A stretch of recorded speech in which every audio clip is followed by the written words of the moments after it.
Hello and welcome to a midweek Wardies Waffle. We've got 2 or 3 things going on that I thought I'd put one up midweek. We had an Amazon lorry come in the yard that I didn't realise was coming, and that's Amazon as in the machinery rather than Amazon the shopping people. That came in the yard early on in the week on Monday with a couple of machines on the back, and I didn't realise they were coming. But it's parked just there, you can see there, and so we look at that with an impressive crane lifting it off. We also, you can see the John Deere 8RX behind me. We've put the Solo on. Brief look at that, at what we're doing with that, and also we've managed to spray off with glyphosate our cover crops on the light land that's coming sugar beet. Just for my own use, just please put in the comments below, would you rather I put up a couple of videos a week of the shorter version, so one on a Wednesday, say 15-20 minutes, and one on a Sunday of 15-20 minutes, or would you rather I put up one longer one on a Sunday morning? I get really good comments saying that I like your long videos on a Sunday. It means I can have 2 bowls of cereal while I'm watching you having my breakfast. Various comments like that, but just out of interest for me, what would you rather see? Anyway, you can just see we've got some rain in the yard here, so puddles around, so we still haven't done any land work this week apart from that bit of spraying, so we take a look at that. So anyway, without any more from me, let's click into this week's update, midweek one, and thank you for watching, and we'll see you at the end if you make it there. So this lorry's just rolled in the yard. I'm not really sure why or what for. Probably something that Steve at Agri's sorted for us to direct drill our plots with, and we certainly haven't brought a plough.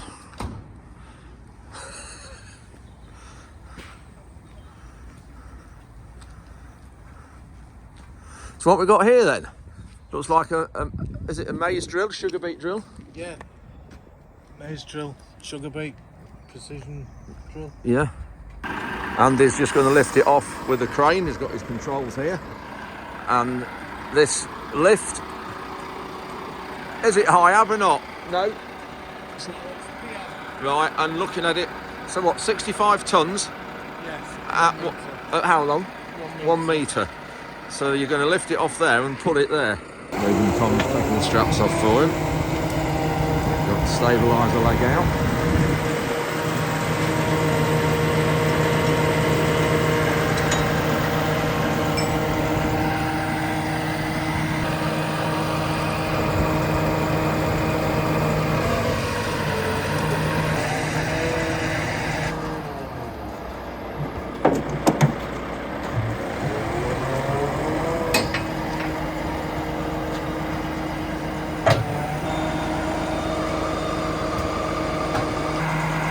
Now unfolding the crane.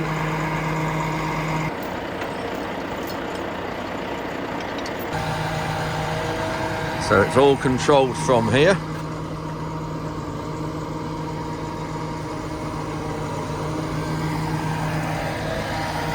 And he's just looking for some sling points in here, because there is normally some areas where they'll be lifting them off and it'll be balanced, but we can't find them in here. In the hopper, there's some hooks. If we lift this grill up down there that we put some chains on, and on the other side as well, but there's a lot of weight of this planter sticking out the back, so if Andy lifts it up without any other support, all it will do is the front will lift up and the back will hang right down. It needs some support at the back, but there's nowhere ready to put it, and we can't put anything around those brackets because it will bend them. Looks like there's a calibration bucket here. Look at that, it concertinas out. There we go, that's the calibrating, that's handy. And there's a little box there, I'm not sure what that is. There's its instructions in there, or what, I'm not sure.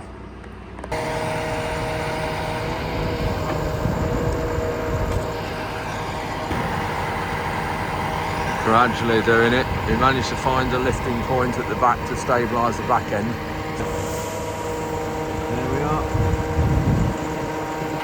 Apparently that crane will reach out 13 metres. I'm not quite sure what tonnage it'll lift at that.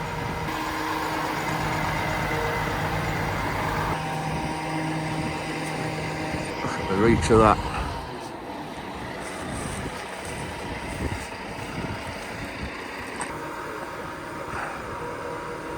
You can see why it needs those wide stabiliser legs out when you're reaching out as far as this. Job done. So that is that fully out? No, not at the moment. It's got another section to come out yet. You've got nearly 5 out. Yeah. Then there's another section in here which will obviously take up the same. What, inside there? Inside here, yeah, you've got one in here. Oh, right. So what will it lift when it's fully out? 3.5 ton. Crikey. You can see that extra section now that needs to come out at that end. Push it up for you. Oh yeah, thank you. There we go.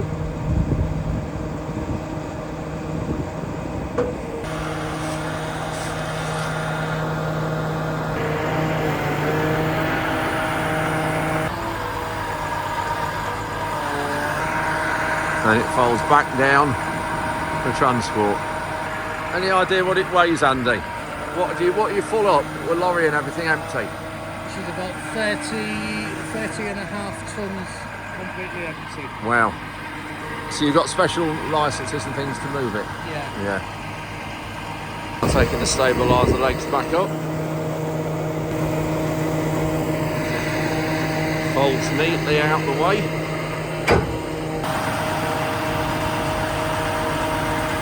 That's it, all out the way.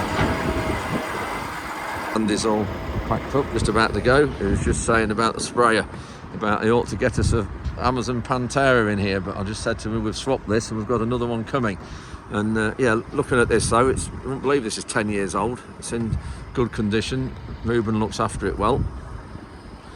And then while we're here, the fast track here is it 11 years old or 12 years old? What is it? No, it's 12 years old, this fast track. It should be, it's 2170, it should be 170 horsepower, but when it was about 3 years old, we had it tweaked, and it's about 200 horsepower actually. So, yeah, that's the sprayer, and then that hay tedder, 6 rotor hay tedder. We're actually going to be selling that if anybody wants it. So it's 6 rotor and what's that, 8 metre. Ruben's just filled the sprayer up. We're just going out and spraying off the cover crops up on the light land with glyphosate. I'll just go in there in a minute because you won't be able to hear me with the engine noise, and then just show you the what we're using. But we're going to go on with glyphosate at 2.4 litres per hectare. We're putting a wetter with it as well to make it work a little bit better on the plant. And this is just to spray the cover crops off. The sheep have been on it, if you remember, a few weeks ago, and then we're going to, this is coming sugar beet, these 2 fields, but I'll explain that in a few minutes.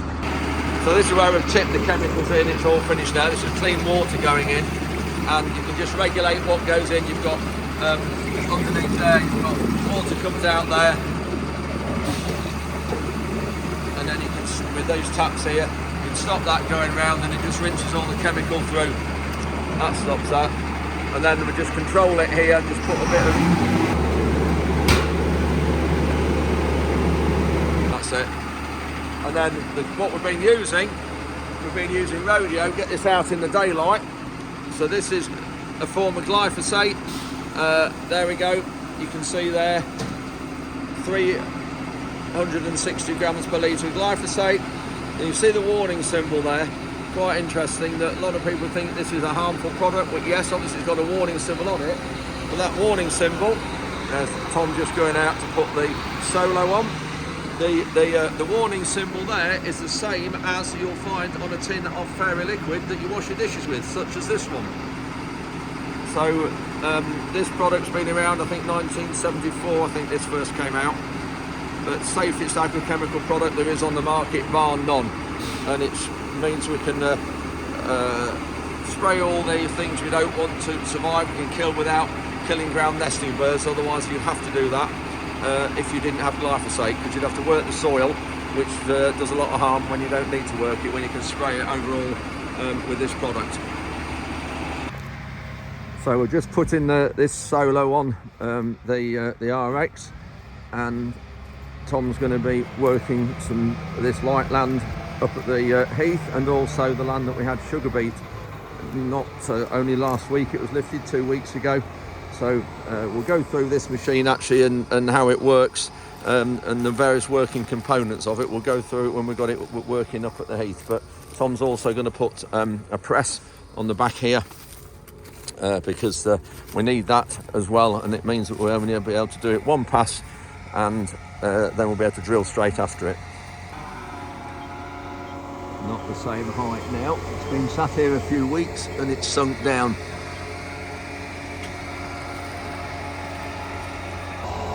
Tom's just trying to wind it up a bit, but it's trouble is I think we need the forklift.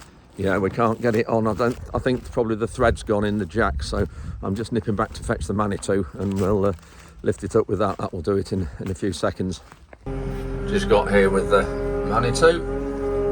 Just going to put the forks underneath the drawbar.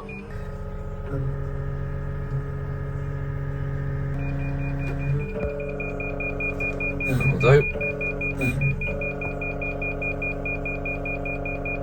Just shows it's on the end of its limit. Just shows how heavy this solo is with the bleeping going on.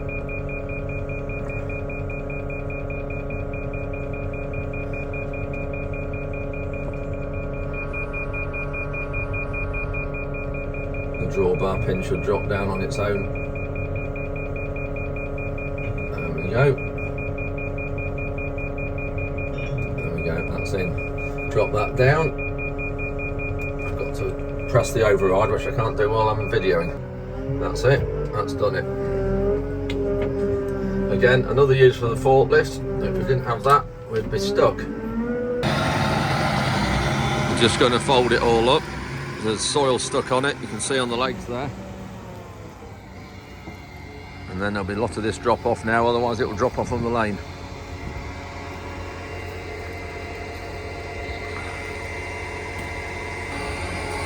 So this has got the discs and the subsoiling loosening lace. You can see they're fairly aggressive, those are.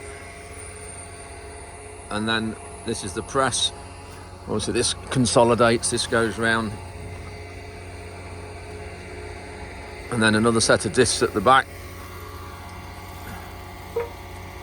So here we are spraying it. You can just see the GPS working. Ruben's just being careful here because of the drift on the onto the grass, which is my lawn just here.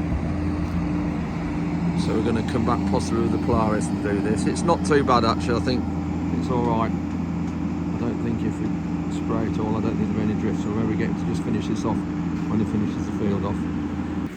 It's an absolutely perfect day for spraying. 2 or 3 miles an hour wind and just perfect. No rain forecast today. There is for every day after this week, so we'll dry on the plan to treat. It only needs probably 2 hours I think really, and then we should be fine. Just keep out the way of this boom as it swings in.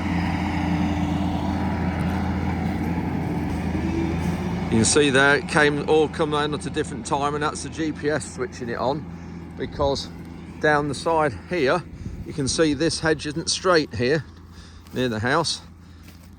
We're coming in at an angle here, and then it goes round here and then round there. So the sprayer at the ends here needs to switch on a different time, and you'll see here it will do at this end when it comes back. So while we're waiting for him to come back, I'll just show you here what we're looking at. We've got in this mix, there was this cover crop mix, there was rye, vetch, phacelia and some radishes. And when you look, this is what we're trying to kill off. This is the rye that's regrowing again after the sheep have eaten it. You can just see now, put my hand up, that's how tall it is.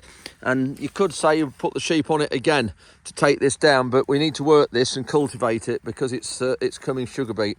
So we need to get this sort of killed, and then it'll help the next sugar beet crop establish. So this is why we're putting this on now. So it'll do a really good job on here. Within a week or so, it'll be brown or starting to go off. But we'll solo it hopefully before that, and start to and this will be incorporated. If it's incorporated in the soil, it won't matter because the glyphosate works so quickly. It'll be dying as it's buried underneath the soil.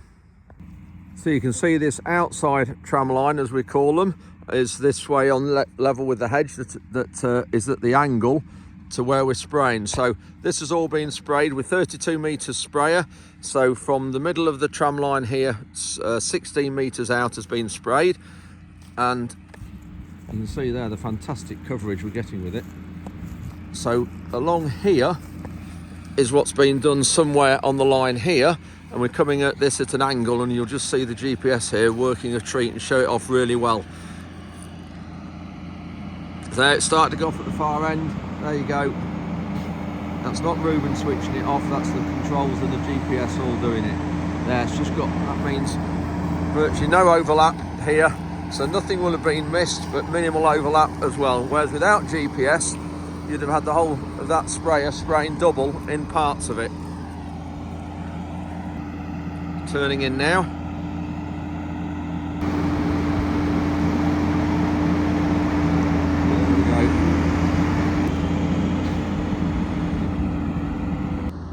So what we've got to do here now, the next job in here, we need some fertiliser on. So I've got a local contractor coming to put some phosphate potash and salt on. These fields are quite good for phosphate because we use a lot of sewage sludge. Sewage sludge is high in phosphate, and of course sulphur as well. Sewage sludge puts on, so that's great for the crops we grow and for the soil. So normally we'd put sewage sludge on before sugar beet, but this field had some last year, so we're not doing it this year. So it's fertiliser next, and then it will be the solo after that, the last operation. Whereas the other field we'll see in a minute, we need some sewage sludge on that as well. So we've 2 more jobs on that to do before we solo it. So we've got Frankie with us as well. They both love coming out. So looking at this sewage sludge here, this has been here since last April, May, something like that, a long while. And it was very, very dry. And the recent rains have just made it not quite so dry as it was, but it's still not wet. When you look at a lump there, I'm not touching my hand, but you can see there, still is quite dry, to be honest. You look at the goodness there in it. Nala, come out, come on. And this will all be incorporated in. This will be quite strong here. I'm not quite sure why it's gone flat around the edge of the heap just here, like this where Nala is. We've got quite a few deer up here, and whether the deer have been on top and trampling it down and just bringing it back, I'm not too sure. But Nala, come on, that will be tasty, I'm sure. Yeah, so that's got to be spread, but that's been there quite some time. Tonnage wise there, I'm not quite sure. Field's 55 acres and 8. There's probably 500 tons there in that heap. Nala, come on. That'll be nice when you go in the front room later. So we're just getting ready and putting some fertiliser in the sprayer. They've filled the bowser up, and it's quicker to pump it from the bowser straight into the sprayer. So that's what they're doing now.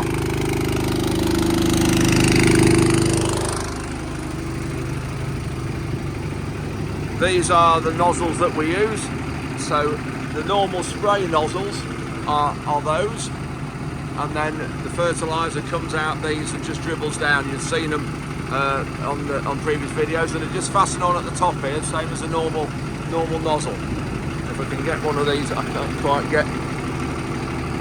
Now I'll get one off another day and show you, but that's how they come off there. Like that. That's the front tank, which has, when it's empty, it holds. Sorry, when it's full, it holds 5,000 litres, and 2,400 litres going down. And those are all the valves. So it's going from the mixer tank, which is the front tank. It's pumping out, obviously, out of there and into the sprayer. And then you can see the level in the sprayer here. Ruben's also got the same in the cab. You can see that's how much is in it, 3,002 litres. It goes up in jumps. You'll see in a minute. There you are, that's how much it's putting in. So it holds 4,000 litres when it's empty. One thing that we've been doing, or Ian's been doing over the last few weeks, when the weather's been good or okay, is repairing the bottom of this tin. It's rotted right near the bottom, so he's we had a few spare sheets, so he's busy repaired this bottom, and then cut some insulation pieces that we've used for insulation, the Kingspan, cut some of those to go in the gaps here to make them fully vermin proof, and then sealed it at the top here with mastic. Done a really neat job there. So that will be good for our red tractor audit, because that's what they look at, all those sorts of things. Ruben's just moving the Bowser up, so we're going to go through this tank.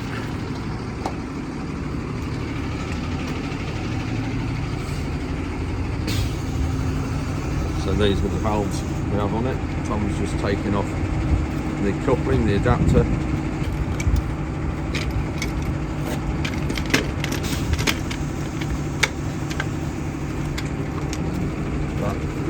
We have the angled one there, so you can see it just brings it nicely up over the concrete panel. We have 3-inch ones here with 3 cam lock fittings on, because it leaks if you don't. We put the old chemical can under there just to catch the few drips.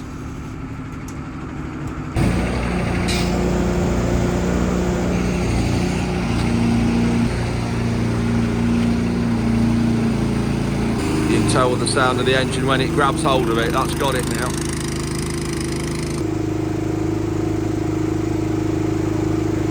We've got to change the settings on the dribble bars, because you can put different settings on for the application rate you're using. So we'll just show you how you're going to do that. Ruben's going to open the boom out now, and we'll do it here. That front one's nearly full. We'll switch it over before it gets to 5,000, because it does dribble out the front. Tom's just moving the valves. Just stop the engine when you go on to the next tank. So that's the one underneath there. Yeah, when you park like this, the Bowser's actually sort of nose end head downwards, and it, if you fill the front tank too full, it leaks. There is some pipes. There's some pipes in here. I'll show you. I'll point to in a minute, and that's where that's the overflow.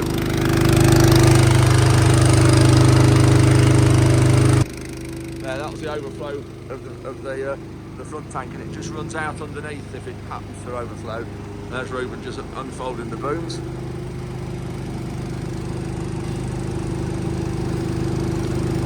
"32 metres.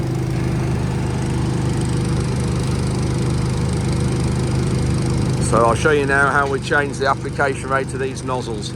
You do it in the computer in the cab, the actual rate, but it's the amount that the nozzles will put out that you've got to alter. It's a lot better when they're clean, when the sprayer's clean, because the nozzles it all goes black with all the dust and the fertiliser. So there you can see let's pick one that's a bit easier to see.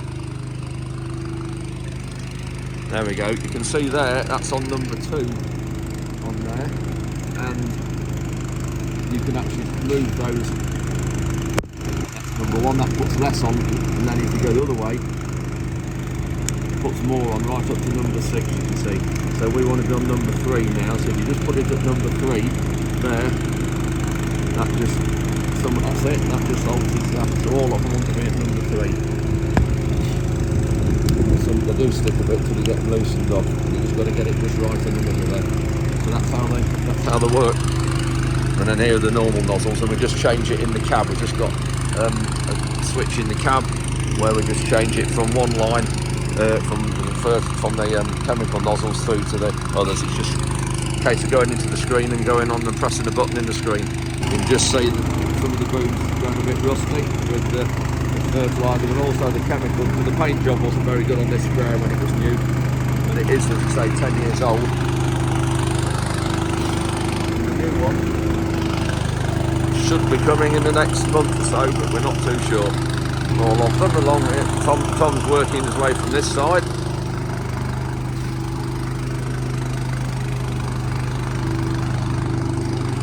So these are all on number 3 now, which is right rate for about 14 kilometres an hour. Ruben's just washed his hands. So we've got water tank here and some soap, because liquid fertiliser is really sticky and it's awful getting in the cab. So all of us just hate driving machinery lathered up, so we just keep our hands washed. So that's got the nozzles all changed. Just gonna fold the boom up now, go and get started. clever how the gull wing effect works.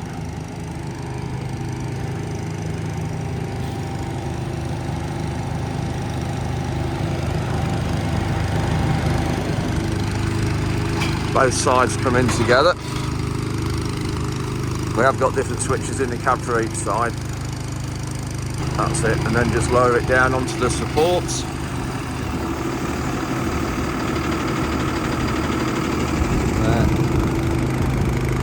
There. We've got the yards cracking up in a few places there, and they're even worse. We're going to have to do something about this sometime. You can just see there it's moving.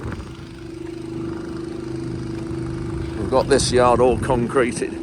Did it 10 years ago, and yeah, huge area. We had 196 loads of ready mix when we did this shed, and the chemical store there, and the weighbridge, and the whole yard. And yeah, it cost a fortune today, but I'm a big believer you do something properly, you only do it once. And that'll last forever, that will. Well, not forever, but a long while. So that's why we need to do something with this area soon, round to the office. I've just shown you this office we've got finished, probably December time, November. Got meeting room table there as well with the TV on the wall. We actually put some bifold doors up as well, so we can section this off now. So there we go, pull that across there like that. That's it with the doors shut, and then we can get through the other side. There is a door through here. So that's it for a midweek update. Thank you very much for watching. Please do let me know if you'd rather see shorter videos and more of them during the week, and instead of one long one Sunday morning, which way you'd rather see. I do get various comments about people saying they like the long videos on a Sunday morning, but we're just interested to know from your point of view what you'd like. So thanks very much for watching, and we'll see you on Sunday.